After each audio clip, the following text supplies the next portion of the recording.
முஸ்லீம்களுடைய வரலாறு இரத்த கரைகளால் படிந்த ஒரு வரலாறு தான் ஹிஜ்ரி 60 சொச்சம் காலம், உமையாக்களுடைய ஆட்சி காலம். ஹிஜ்ரி 41 உமையாக்களுடைய ஆட்சியுடைய ஆரம்பம். அப்துல் மலிக் பின் மர்வான், சுலைமான், அதே நேரத்தில் சுலைமான் பின் அப்துல் மலிக், வலீத் போன்றவர்களுடைய மாவியா, யசீத் பின் மாவியா, மாவியா பின் யசீத் போன்றவர்களுடைய தொடராட்சி சுமாராக ஹிஜ்ரி 130 வரையில் இந்த ஆட்சி நீடிச்சு கொண்டே போகுது. கண்ணியமானவர்களே, இந்த ஆட்சி காலங்களை பார்த்தால் வரலாறு வித்தியாசமாக இருக்குது. என்னவா இருக்குது? உலகத்துடைய அந்த மிகப்பெரிய வம்பர்களுடைய வரலாறாக பேசப்படுது. கொலையும் அனாச்சாரமும் கொள்ளையும் சமூக துரோகமும் உலமாக்கள் கொலை செய்யப்படுகிறார்கள். அதுல முக்கியமான கண்ணியமானவர்களே, ரவுஹ் பின் ஜன்பா நாயிப் அப்துல் மலிக் பின் மர்வானுடைய அவருடைய மந்திரியாக, மினிஸ்டராக, கவர்னராக இருந்தவர் தான் ரவுஹ் பின் ஜன்பா நாயிப் அப்துல் மலிக் பின் மர்வான். இவரே ஹிஜ்ரி அந்த 40 கிட்டத்தட்ட 60 வருஷம் காலத்தில் இவரை கவர்னராக இருக்கிறார். அப்துல் மலிக் பின் மர்வான் சொல்றாரு, நாங்க இந்த ஈராக் வாசிகளோட மோத வேண்டிய தேவை இருக்குது. ஈராக் வாசிகள் சரியான எங்களுக்கு கட்டுப்படுறாங்க, இல்ல எங்களுடைய ஆட்சியை எதிர்க்கிறாங்க. எங்கட பொறுப்பு நாங்க ஈக்கக்கூடிய, நாங்க வாலிகளாக கிலாபத்தில் இருக்கிறோம், எங்கட கிலாபத்துடைய முக்கியத்துடைய ஆட்சி ஏற்றுக்கொள்றாங்க, இல்ல மோத வேண்டியிருக்கு சொன்னார் ரவுஹ் பின் ஜன்பா. எனக்கிட்ட ஒரு பையன் இருக்கிறான், சரியான வீரமான ஆள், கடுங்கட்டிக்காரன், மிச்சம் போர் தந்திரங்களும் அவனுக்கு தெரியும், அவரை பொறுப்பாக்கினா நல்லா இருக்குமே. அப்படியா? அப்ப இவரை போர் தளபதி ஆக்கியாச்சு. போர் தளபதி ஆக்கினா யார் அவரடா? அல் ஹஜ்ஜாஜ் பின் யூசுப் அஸ்-ஸகஃபி, பனு ஸகீஃபா கோத்திரத்தை சேர்ந்தவன். இவனுடைய வாப்பா யூசுப் பின் ஹகம், இவர் மிகப்பெரிய ஆலிம். அந்த ஜமானுடைய பெரும் பெரும் உலமாக்கள் சொல்றாங்க பல கிதாபுகள்ல, சீரி அலாமின் நுபலா, அதே மாதிரி தாரிகுல் பக்தாத், தாரிகு திமிஷ்க், அல் பிதாயா வன் நிஹாயா, தாரிகுல் இஸ்லாம் போன்ற பல நூல்கள்ல இந்த வரலாறு பதிவு செய்யப்பட்டிருக்கு. கனிமானவர்களே, இந்த ஹஜ்ஜாஜ் இவனுடைய சொந்த ஊர் தாயிஃபை சேர்ந்தவன். வாப்பா ஒரு உஸ்தாத், இவனும் ஒரு உஸ்தாதி. பல உலமாக்கள் கிட்ட குர்ஆனை படிச்சிருக்கிறான், தஃசீரை படிச்சிருக்கிறான், ஹதீஸை படிச்சிருக்கிறான், மதரசாவுடைய உஸ்தாதாக இருந்திருக்கிறான். நல்ல விளங்கணும் சொல்றது, மதரசாவுடைய உஸ்தாதாக இருந்திருக்கிறான். சில உலமாக்களுடைய கருத்துப்படி அவன் சாயம் பூசுற தொழில் செஞ்சதாக சொல்றாங்க. இன்னும் சில ஆளுங்களோட கருத்து இருக்குது அவன் திராட்சை விற்றதா. ஆனால் எப்படி இருந்தாலும் வரலாறுடைய ஒரு உண்மை என்ன என்றால் அவர் ஒரு உஸ்தாதாக இருந்திருக்கிறான்.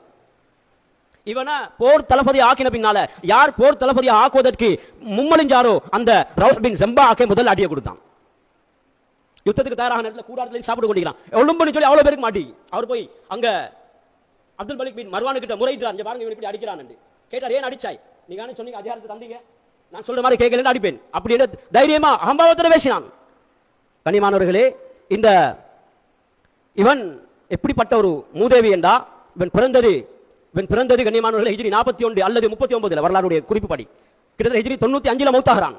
சரி, இந்த இடப்பட்ட காலத்தில் இவன் செஞ்ச அட்டகாசங்களை வரலாறுல பார்த்தால் சின்ன கிண்ண அட்டகாசங்கள் அல்ல. அப்துல்லாஹ் இப்னு உமர் ரலியல்லாஹு ஜும்மா செஞ்சு கொண்டிருக்கிறான். ஹஜ்ஜாஜ் மதீனாவுல ஜும்மா செய்றான். கூபாவுடைய அதே நேரத்தில் பல நாடுகள், ஷாமுடைய, மதீனா, மக்கா, ஹிஜாஸுடைய பகுதியெல்லாம் இவன் கவர்னராக இருந்த காலம். இவன் தான் ஜும்மா குத்துபா ஓதுவான். இவன் தான் அந்த காலத்தில் தராவீஹ் தொழுவிப்பான்.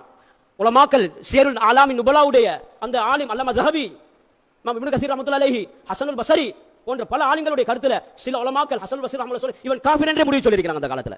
நான் மாஷா அல்லாஹ் இந்த உறுதியான செய்தியை எங்க நாட்டுடைய ஃபத்வா குழுவில் இருக்கக்கூடிய மிகப்பெரிய உஸ்தாத் இருக்கார், இங்க சாத் மதரசால இருக்காரு, ஹஜ்ரத் இரவு பேசினேன் நான் நேற்று கேட்டேன், ஹஜ்ரத் இவனுடைய விஷயத்தில் நாங்கள் எப்படி நடந்து கொள்றேன் அதில் சொன்னார், தெளிவாக சொன்னார். ஹஜ்ஜாஜ் இப்னு யூசுப் இவனை உலமாக்கள் அந்த காலங்களில் சில ஆலிம்கள் காஃபிர் என்று கூட சொல்லியிருக்கிறான். நிறைய சேவை செஞ்சிருக்கிறான், ஆளுங்களுக்கு நிறைய பணங்கள் கொடுத்திருக்கிறான், சதகா செஞ்சிருக்கிறான், மஸ்ஜிதுகளை கட்டியிருக்கிறான், காபா புனர்நிர்மாணம் செஞ்சிருக்கிறான். ஆனா இவன் செஞ்ச அட்டகாசம் என்ன தெரியுமா? இவனுக்கு ஜெயில் ஒன்று இருந்துச்சு. அந்த ஜெயில கிட்டத்தட்ட 1,20,000 1,30,000 ஆண்கள் பெண்கள் ஒன்றா நிர்வாணமா வச்சிருப்பான். வச்சு என்ன செய்வான்? வெட்ட வழியில சூரியன் சந்திரன் அதே சூடு குளிர் இருள் எல்லா நேரங்களையும் அவங்களுக்கு 6 மாசம் 7 மாசம் வெட்டி அட்டகாசம் செய்வான். உலமாக்களை கொலை செஞ்சிருக்கிறான்.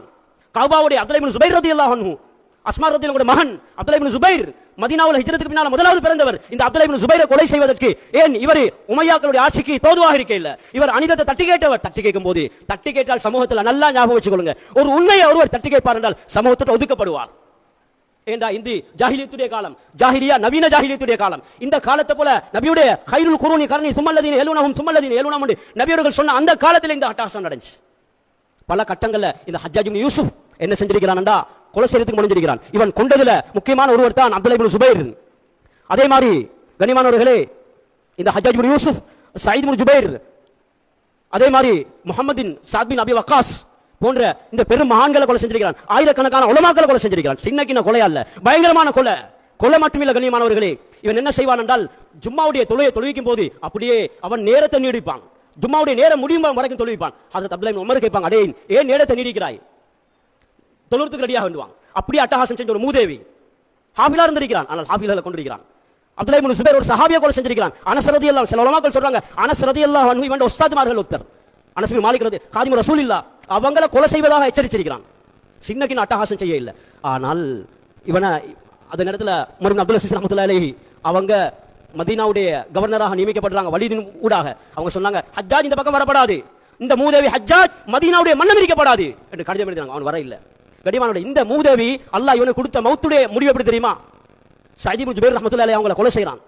ஹிஜ்ரி 95ல ஒரு ரிவாயத்தில் ரமலான் மாதம், இன்னொரு ரிவாயத்தில் ஷாபான்ல கொலை, இந்த மாதத்தில் ஷாபான்ல கொலை செய்றான். கொலை செய்யற நேரம் எப்படி என்றா கண்ணியமானவர்களே, அவங்க துஆ செய்றாங்க அல்லாஹ் கிட்ட, யா அல்லாஹ் இதுக்கு பின்னால இவனுடைய வாள் யாருடைய உடம்பிலே படப்படாது, இவனுடைய முடிவு நீதான் பார்த்துக் கொள்ளணும். அவங்க மௌத்தான பின்னால கனவு காண ஆரம்பிக்கிறான். கனவுல சயீத் இப்னு ஜுபைர் ரஹ்மத்துல்லாஹி அவருடைய காலை பிடிச்சு இழுக்கிறாங்க, கழுத்தை பிடிச்சு நெசுக்கிறாங்க. அடே ஏன் என்ன கொண்டாய், அப்படி திடுக்கிட்டு எழும்புவான், திருச்சி போவான். இப்ப சொல்லுவான் எனக்கும் சயீதுக்கும் என்ன நடந்த அப்படி என்று. பின்னால் அல்லாஹ் அவன் அக்கல் மூளையை கலட்டிட்டான், மென்டலா வைத்தான்.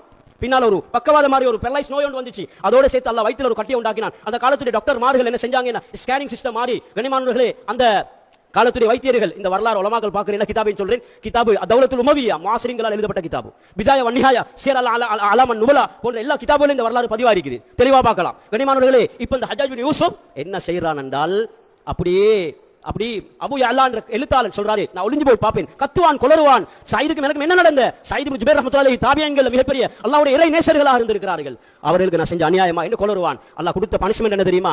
வௌத்துல அல்லாஹ் ஒரு கட்டியை உண்டாக்கினான். டாக்டர் என்ன செஞ்சாருண்டா, நூலை உள்ளுக்கு அனுப்பினார், அப்படி வெளியெடுத்தார். நூனை வெளியெடுத்தால் கண்ணியமானவர்களே, நூல்ல அப்படி கட்டி கட்டியா புழுக்கள் வெளியே வருது. வயிற்றுக்குள்ள புழு அல்லாஹ் உருவாக்கினான். 15 நாட்கள் இதே வேதனையில் அல்லாஹ் மௌத்தாக்கினான் அவனை.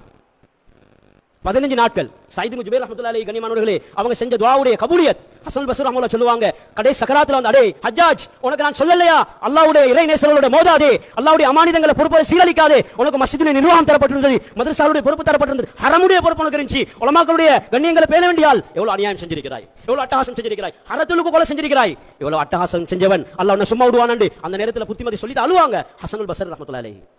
எதிர்மறையாக கண்ணியமானவர்கள் அதே காலத்துல உமர் இப்னு அப்துல் அஸீஸ் ரஹ்மத்துல்லாஹி அலைஹி சின்ன வயசு கண்ணியமானவர் 2 வருஷம் ஆட்சி, அந்த மனுஷனுடைய ஆட்சி பீடம் ரஜாபின்